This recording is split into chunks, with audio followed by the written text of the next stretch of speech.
Then I wanted to add to John's question from earlier about the violence being created to undermine the leadership. Does the party accept that the factional battles are beyond or behind rather the escalating violence? And then my third one was, around the party building its unity and recreating its image. Do you think your efforts are showing any signs of improvement? And then my last one is around the KZN Blala having advocated publicly for the presidential pardon for former President Jacob Zuma. Is the NEC in support of this call? Thank you. Good afternoon, DSG. It's Mbali from Newsroom Africa. DSG, I just want to ask if whether the NEC also dealt with some of the remarks in which we saw yesterday from President Cyril Ramaphosa, which had a lot of people outraged when he also blamed some of these protests on ethnic mobilization. Are these comments that you as the NEC spoke about? Because we know that such comments they have the potential to divide the country. And also adding on to that, a number of people and protesters that we have seen on television and other broadcasters, they've also said that, these we see are also due to factional battles within the ANC.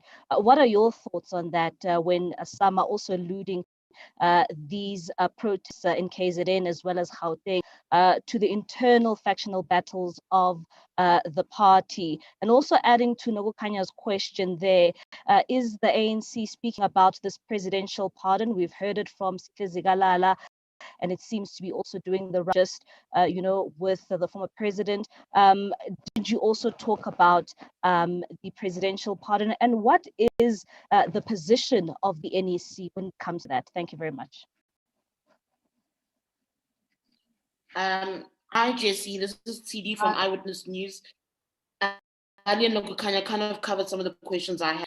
I wanted to know the NC's position on ethnic mobilization, whether or not the NC's president in government has erred in defining these as that, the NC's position on that, and on the pardon as well, with Sihle Zikalala and the NC in KZN saying that's the best answer. I know you said of Duduzile Zuma's comments.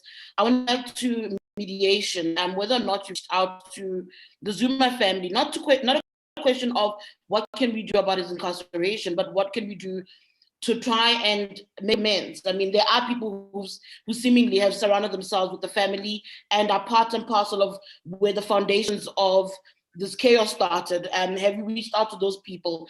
There's also been lots of criticism of the ANC leadership for not being on the ground. Somebody asked you, are you proud of how you've handled this? Can you answer as to why you have not gone out to particular communities? I think the only time I saw that happening was today, where here in Kuruleni, I think one of the MMCs went out to an area where there was anarchy.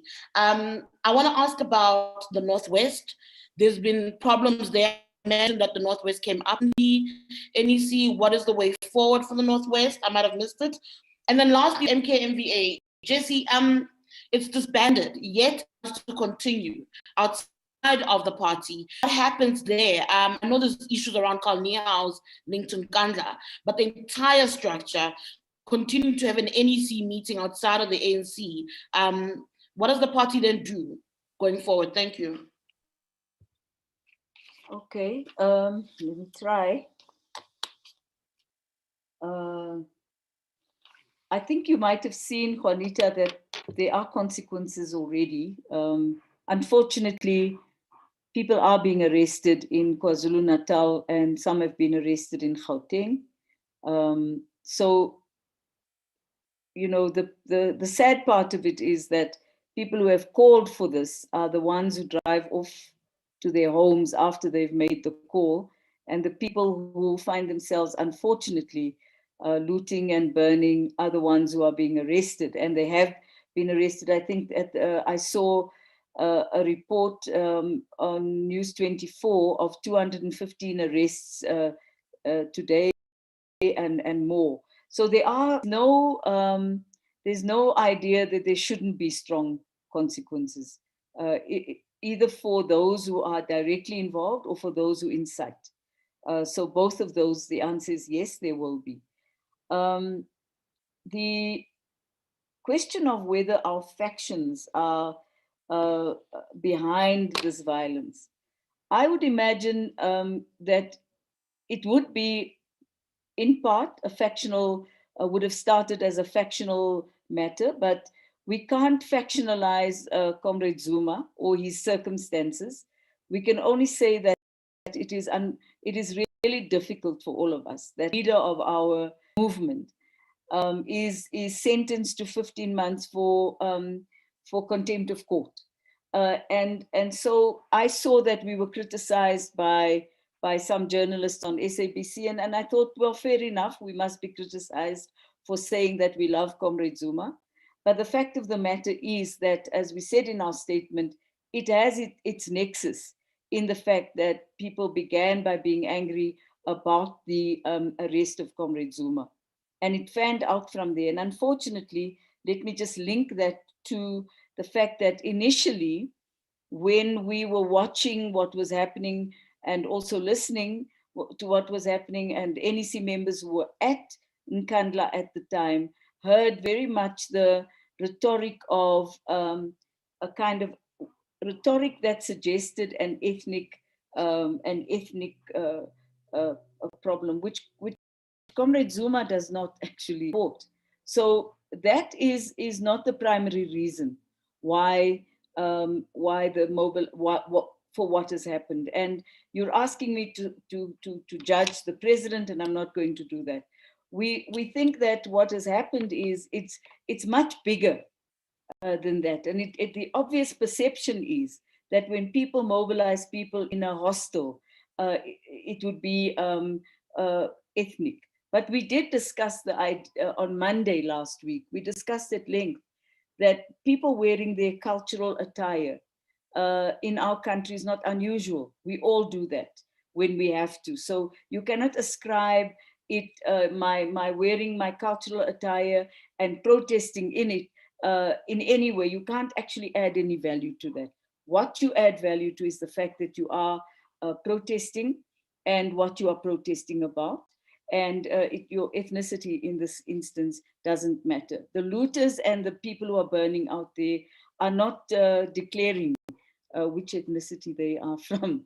They're looting and they're burning. So I think we need to understand that it is dynamic, it is fluid. There was rhetoric that was expressing that viewpoint, but that viewpoint initially seems to have died away. It's gone away, and it would have gone away because this is South Africa, and people for a brief period of time do that, but then that falls away. So can we say that we are getting to the point where our factional battles are going to lead us into this destructive cycle? We hope not. And it's a relatively few people, and I've said to you 5 or 6 people who starts this in KwaZulu-Natal. In Gauteng, I can tell you that it is one sub-region in Soweto, one person who's very vocal and very strong. In Mpumalanga, similarly. So it's people, it's what we call the strongman syndrome. And the strongman syndrome does attract people because these are the very people who are linked to the people who insist on 35% of money that must come from local government when there's a contract and so forth. So it's a bit more complex, and I don't want to oversimplify it. It's a bit more complex than a simple matter of ascribing it to a faction in the ANC. We all met today in the NEC and we were unanimous that we all do not want to see this violence. We all condemn it unanimously. So there was no one in the NEC, irrespective of which faction they might belong to, who said, yes, but I agree with the violence. So I don't think that that is exactly, I hope I'm explaining it properly, but we are not so convinced that the factions, in fact, are at the core of this violence. It's a bit wanton, It's planned. It's not something that was just sporadic. A list of places to be targeted was put out on social media this week. 80% of that list is dead accurate. So it is planned. It is somebody sitting somewhere and planning this. So we're not going to say that that's not happening. What's important is to be able to undermine that with truth and with an ability to ensure that they're not able to carry their messages forward too much and too often. Repeating somebody's message on social media and on the media many times is what inspires sometimes these acts of wanton violence. How are we winning with the unity and is this really happening? You know, I could give statistics, but that's very boring. I'm not going to do that. What we've won on is that we only now at this moment have 37% of our branches of over 4,860 who are not in good standing. So we've worked extremely hard to put the structure of the ANC back in place, and it's getting there. We've also had the commitment of provincial and provincial leaders and regional leaders to continue to do the work of the ANC and to move away from working for an individual or having sporadic events that would promote one individual. What we see more and more is people doing work that is really building the ANC. What we'd like to see is people encouraging service delivery in a much more dynamic way than they're doing at the moment. So is it presidential pardon? You know, it might be a desire, but presidential pardons you have to apply for. And so the person affected would apply for a presidential pardon. It doesn't come from outside of the system itself. You have to be in the system to apply for a presidential pardon, or you have to have been released from the system to apply for a presidential pardon and have your record expunged. So this is entirely something that belongs to the individual themselves. I can't recall Comrade Sisley saying that, but I think that if he did, it has to be understood that it would have to be the person applying. Are we mediating? I know you know this. You won't ask me a question unless you have the answer. Yes, we have a mediator working with us who's talking to us and members of the family, trying to calm down the anger of the family members a little bit, trying to smooth over some of the issues. We have a good relationship with the Zuma family. Most of us do. There's no reason for us to have antagonism, and we don't have antagonism. We are concerned about the tweets made by Duduzile. We were very concerned about Makumalo, and of course she's out of hospital and she's fine. Why haven't we been on the ground? Primarily, the real problem we face is COVID, the COVID issue, and also the level 4 issues. The norm for us would be to go on the ground and have a meeting with all our structures in a hall on a day and move around from one branch to the next. It's difficult to do that. And that's why we resorted to Zoom to do the report backs in the last week, and they were successful. However, we do have a team of NEC members in KwaZulu-Natal at the moment. They've been there since last week, Monday, and they will continue to remain there to work on whatever we need them to work on. I don't see that we will ask you to, as the media, to join us, because then we will all be arrested for breaking COVID rules. But they are on the ground. They do interact with the branches. They're not going to looting sites. I don't think they've done that at all yet. I suppose you might want us to go and see who has looted what. Fair enough, I accept that. But, you know, we are communicating. And I think that is something you need to accept. We are communicating very dynamically. Last week, we had a communication which was rather large, a little bit unwieldy, but it happens on the platforms that we can do. So at the present time, we're trying to request, if the leadership of KwaZulu-Natal cannot go out to the villages and meet directly with numbers of people and to branches. If they do it on their own, they will be breaking COVID laws. And if any of us go to an area, we will attract people to us and we will be breaking COVID laws. And I'm not hiding behind the COVID laws, but they are a reality.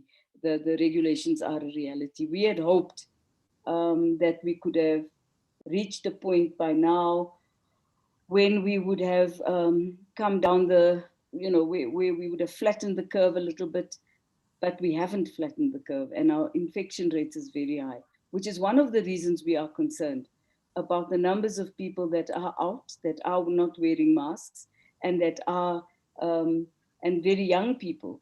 And as we know, COVID is attacking young people now. So yes, I think then mediation Northwest. We have discussed Northwest quite great length. So Northwest is one of the provinces where we believe there needs to be some important organizational changes to assist the province from getting out of what has essentially been a very difficult period. So the officials will discuss as soon as we can at our next meeting, a proposal made by the Northwest IPC to us on a number of local councils that they feel are not performing and what we could do as the ANC there.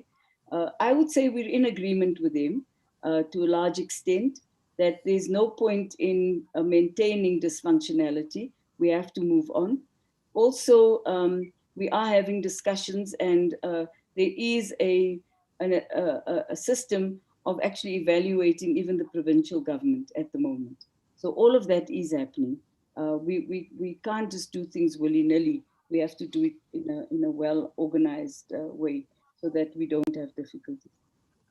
On MKMVA and the National Council, we have agreed on the 5th, when we met on Monday, that both these structures are indeed disbanded. That MKMVA still meets and has an NEC meeting. They made it clear to us, Kebi Mapatswa made it clear to us that he does not accept the decision of the NEC and that they're an autonomous organization, but at the same time, they'd like to be part of the preparatory team for the Unity Conference of MK. We will be meeting with them. They've requested another meeting with the officials. Yes, we will meet them, no problem there. But the decision stands. We can't reverse that decision. It will stand. Criticism, we must be criticized. Of course, we will be criticized, CD. But as I've explained, I think that it is not fair to say that the KZN leadership have not been out on the ground. They have been. I've witnessed that. Maybe we're not telling you where we're going because it's difficult to go there if we also take you along with us. But they are on the ground and there are 5 other NEC members who've been added to their team of 10 to assist them in the next couple of days. To find, to engage with structures in KZN.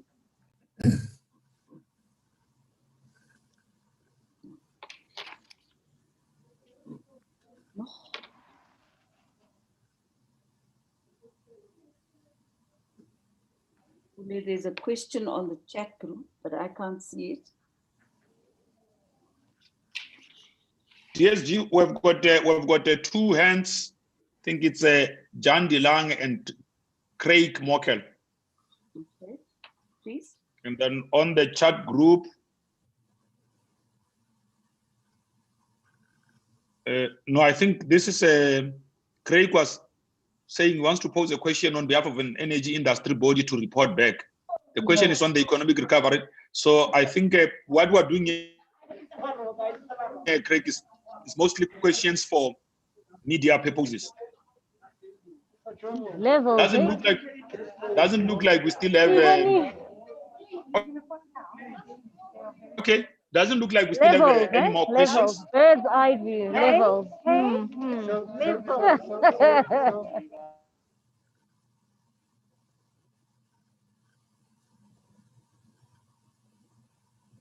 Hello, may I shoot?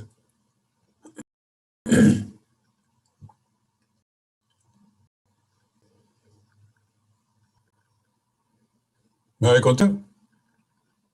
I'm not even sure who's talking. Pule, have you disappeared? No, I'm here. I did say your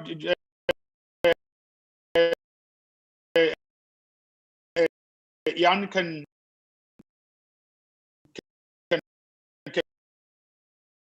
continue. Or you, for instance, doesn't recognize the authority and the rule of law and the role of court. That may be the reason for his contempt of court conviction, and for his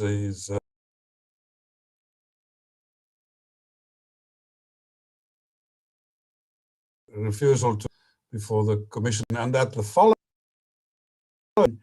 the riots in KZN and in Gauteng is a result of that. Since the Jacob Zuma Foundation over the weekend, when asked the view on the riots in KZN and overseas, went on to they went into an attack on the court for the judgment of Jacob Zuma. That there's a discrepancy and a large part of the constituency who doesn't recognize the Constitutional Court as the supreme voice of last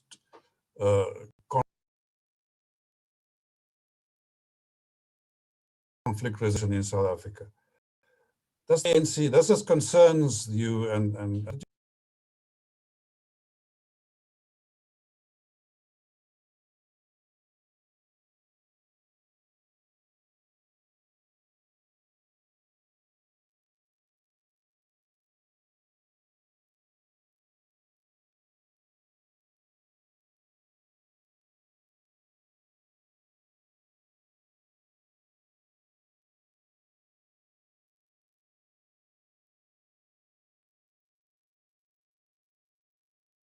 you discuss this at all? That maybe there's, you have a task in addressing this amongst ANC supporters and ANC members. And as you said, and some prominent ANC leaders who share this view. I think, Jan, the ANC respects the rule of law and respects the and the institutions of our democracy. We may have views about, people may have views about one or other. Can't deny people their right to have a view. But we respect the rule of law. And we have to accept that if you are a member of the ANC, then you also have to respect the rule of law. I think that there are, when an accused person over many years may feel justified in being in raising questions and issues about the courts. But raising a question about the courts does not mean you don't respect the rule of law. I think it's the manner in which you raise those issues and the manner in which the court responds that is important. The ANC respects the rule of law. We expect our members to respect the rule of law and to respect the Constitutional Court as the final arbiter in matters of conflict and confusion in our country. So I really think that asking us to ascribe what a person is thinking or people might be thinking in their individual capacities, I can't the Jacob Zuma Foundation. I'm not a member of the foundation. I can't speak for it.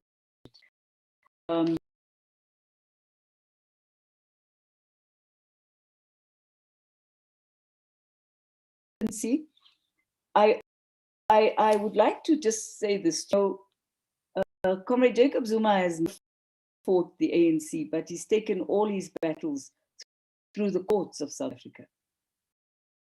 He's gone to the courts, one after the next, right up to the court very recently.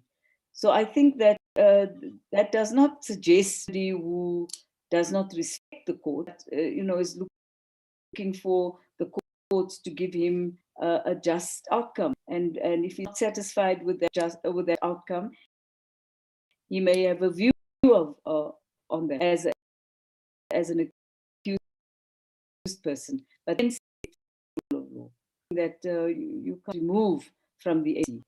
It is there. It is who we are. We have to respect the rule of law. Sometimes uncomfortable to some of our members, but we do respect the rule of law.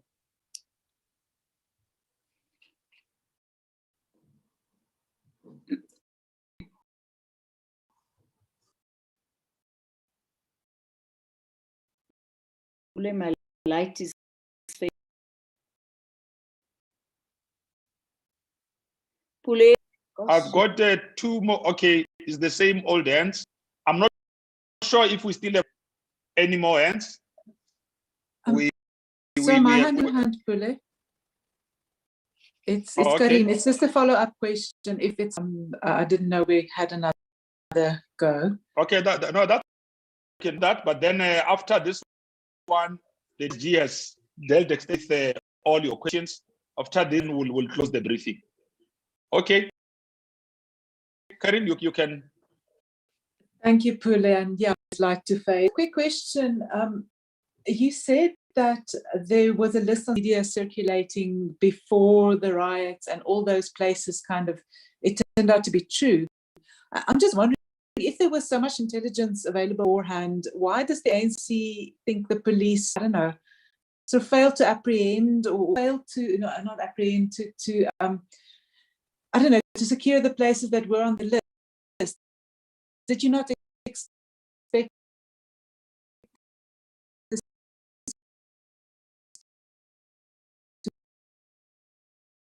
to happen?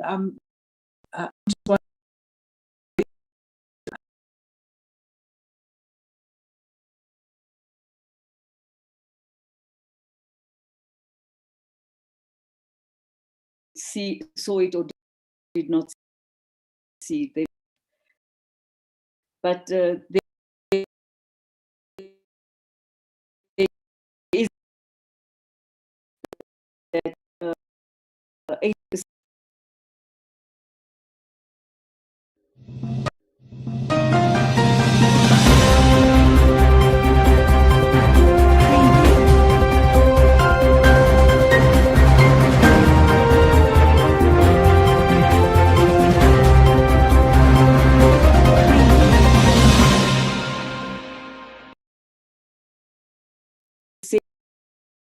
Of the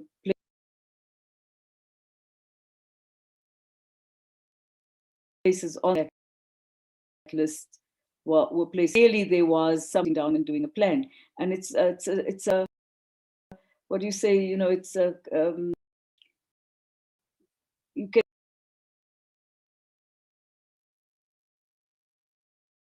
be smart after the fact.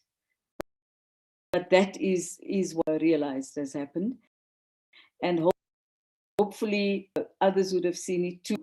I'm sure you did, because